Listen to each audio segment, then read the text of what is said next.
السلام علیکم۔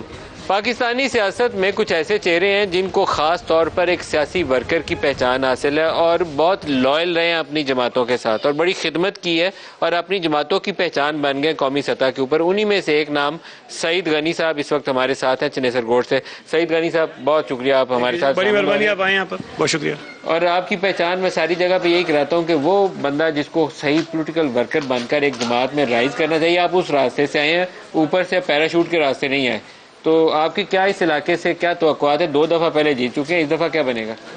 لیکن ایک تو سچی بات یہ ہے کہ میں جہاں پر جس مقام پہ ہوں، اور اللہ تعالیٰ کا احسان ہے، پارٹی کی مہربانی ہے، لیکن میرے علاقے کے لوگوں کا بڑا جو اس میں کردار ہے۔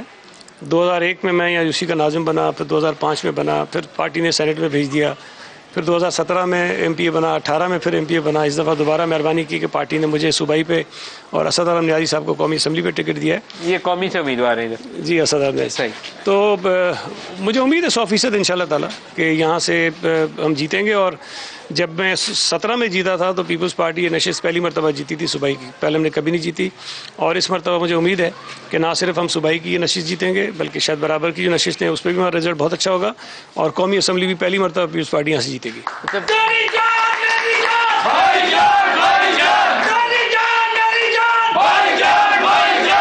کراچی پورے میں یہ شاید ایک واحد آپ کا حلقہ ہے جہاں مجھے آ کے لگا ہے الیکشن کی گہما گہمی ہے، بینرز لگے ہیں، پوسٹرز لگے ہیں، علاقے کے اندر وہ ایک الیکشن آفس والا ماحول ہے۔ باقی کراچی میں ٹھنڈ پروگرام ہے، کیا وجہ ہے؟ صرف آپ کے حلقہ ایکٹیو ہے، باقی کراچی سویا ہوا ہے ابھی؟ نہیں، میرا خیال ہے کریں گے۔ اس میں شاید ایک وجہ تو یہ بھی ہو سکتی ہے کہ جو پارٹی نے کینڈیڈیٹس اناؤنس کیے ہیں ابھی ریسنٹلی کیے ہیں، اور مجھے اور اسد عالم نیازی صاحب کو کچھ پہلے کنفرم کر دیا گیا تھا کہ آپ یہاں سے کینڈیڈیٹ ہیں، تو ہم نے وہ تھوڑی سی ایکٹیویٹیز پہلے شروع کر لی ہیں، لیکن آفیشیلی آپ کو پتہ ہے کہ ابھی شاید 2-4 دن ہوئے پارٹی نے اناؤنس کیا، باقی کئی جماعتوں نے اناؤنس کیے بھی نہیں ہیں۔ تو یہ بھی ایک وجہ ہو سکتی ہے بنیادی، اس لیے کہ جب کینڈیڈیٹ اناؤنس ہوگا تو پھر وہ اپنے بینر بھی لگائے گا، پھر پوسٹر بھی لگائے گا، پھر سارے کے دفتر بھی کھولے گا۔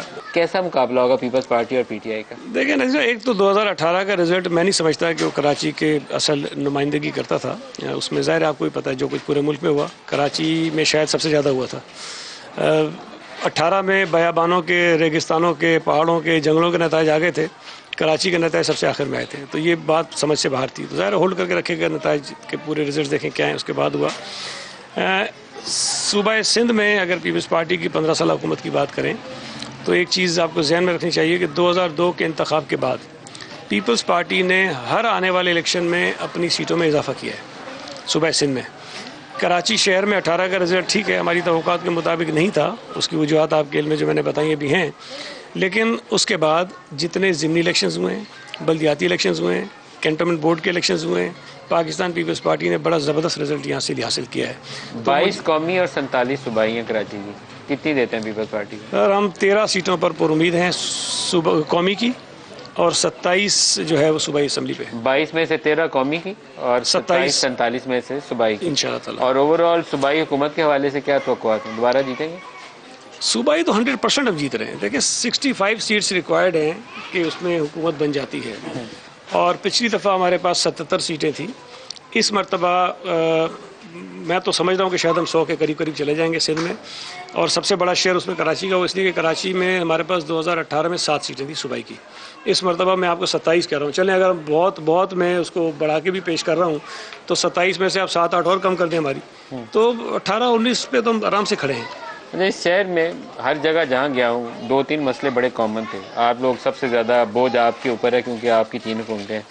ایک واٹر ٹینکر بکتا ہے 3000 روپے کا، وہ اورنگی ٹاؤن میں لکڑی لوگ خریدتے ہیں 3000 روپے من، اور یہ جو اسٹریٹ کرائمز ہیں یہ ہر جگہ پہ شکایت ہے۔ وہ موبائل کہتے ہیں یوں آتا ہے، یا کوئی عورت پرس لے کے جا رہی ہے، گن ادھر لگاتا ہے لے جاتا ہے۔ آپ کو 3 حکومتوں میں یہ مسئلہ حل نہیں کر پائے، چوتھی حکومت ملے گی تو کیا سائنس ہوگی کہ حل کریں گے؟ دیکھیں نظیر صاحب، ایک تو یہ بات سمجھنی چاہیے کہ جو بڑے شہر ہوتے ہیں اس کے مسائل مختلف بھی ہوتے ہیں اور بڑے بھی ہوتے ہیں، کیونکہ آبادی بہت زیادہ ہوتی ہے، تو تمام آبادی کو تمام جو ضروری سہولیات ہوتی ہیں وہ 100% فراہم کرنا کسی بھی کے لیے بہت مشکل ہوتا ہے۔ لیکن پانی کا مسئلہ کراچی میں یقیناً ہے، لیکن اس کا جو بڑا سبب ہے اس میں وفاقی حکومتیں جو مختلف رہیں انہوں نے شاید جو سپورٹ صوبائی حکومت کو کرنی چاہیے وہ نہیں کی۔ ایک لاسٹ کویسچن، بلاول بھٹو زرداری صاحب تو کہتے ہیں ان کی ابھی مزید تربیت کی ضرورت ہے، نواز شریف صاحب ادھر سے وزارت عظمیٰ کے اپنی جماعت کے امیدوار لگتے ہیں، باری کس کی آنے والی ہے؟ دیکھیں اس وقت جو اس ملک کے ووٹرز ہیں اس میں اکثریت نوجوانوں کی ہے، اور اب نوجوانوں کے پاس سہولت یہ ہے کہ ان کے پاس آپ جیسے بڑے چینلز بھی موجود ہیں اور سوشل میڈیا بھی موجود ہے۔ بلال بھٹو زرداری جو بات چیت کر رہے ہیں، جو جس قسم کی وہ نیریٹو لوگوں کو دے رہے ہیں، جس قسم کی سوچ وہ لوگوں میں آگے بڑھا رہے ہیں، وہ بھی ان کے سامنے ہے، اور جس قسم کی سوچ ہمارے پرانے سیاستدان دے رہے ہیں وہ بھی لوگ سن رہے ہیں۔ تو میں یہ سمجھتا ہوں کہ نوجوانوں کی اکثریت ہے، اور بلال بھٹو واحد لیڈر ہے جو نوجوانوں کا لیڈر ہے، جو پاکستان کا مستقبل کا لیڈر ہے۔ مجھے 100% یقین ہے کہ انشاءاللہ تعالیٰ بلال بھٹو جو ہے وزیر اعظم پاکستان ہوگا۔ بیسٹ آف لک سعید غنی صاحب، 8 فروری کو دوبارہ آپ کے پاس کوشش کریں گے۔ اسد عالم نیازی صاحب، آپ اگر قومی سے یہاں منتخب ہوتے ہیں تو علاقے کے لیے کیا کریں گے؟ سر میں 10 دن سے میں اور سعید بھنی صاحب اس علاقے میں گھوم رہے ہیں۔ جس جگہ پہ گئے ہیں، جب یہ 2018 میں آئے تھے تو یہاں سب سے لوگوں کا مطالبہ تھا پانی کا۔ 90% جو ہے انہوں نے پانی کا مطالبہ حل کر دیا ہے۔ آپ کیا کریں گے اگر منتخب ہوں گے؟ میں انشاءاللہ جی یہاں پہ 2 بڑے مسائل ہیں، ایک گیس کا ہے اور ایک بجلی کا ہے۔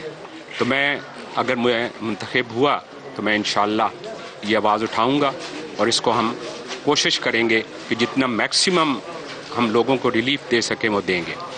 اور اس کی تواسط سے میں ایک بات اور کرنا چاہتا ہوں، آپ نے لا اینڈ آرڈر کی بات کی۔